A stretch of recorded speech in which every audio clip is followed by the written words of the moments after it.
বন্ধুসকল নমি ধাৰাবাহিকখনৰ আজিৰ খণ্ডটি সঁচাকৈ বহুত ইণ্টাৰেষ্টিং হ'বলৈ গৈ আছে।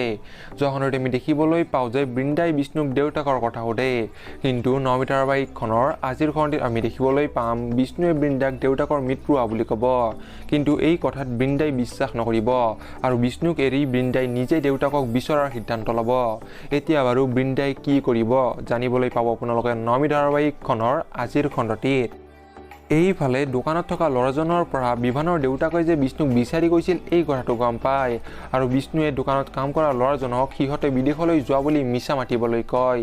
এতিয়া নমি ধাৰাবাহিকখনৰ আজিৰ খণ্ডটিত আমি দেখিবলৈ পাম বিভানৰ মাকে এই খবৰটো পোৱাৰ পাছত অসুস্থ হৈ পৰিব।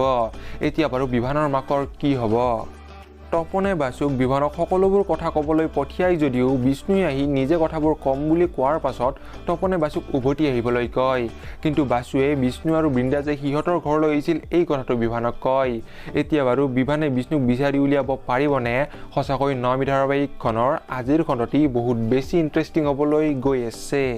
আপোনালোকৰ কোন কোন বাৰু নমি ধাৰাবাহিকখনৰ আজিৰ খণ্ডটি চাবলৈ অধীৰ অপেক্ষা ৰৈছে কমেণ্ট বক্সত নিশ্চয় কমেণ্ট কৰি জনাব। আৰু ভিডিঅ'টো যদি চাই ভাল পালে তেনেহ'লে প্লিজ এটা লাইক দি যাব আৰু এনেকুৱা ভিডিঅ'বোৰ পাই থাকিবলৈ আমাৰ চেনেলটো ছাবস্ক্ৰাইব কৰি দিব। ধন্যবাদ।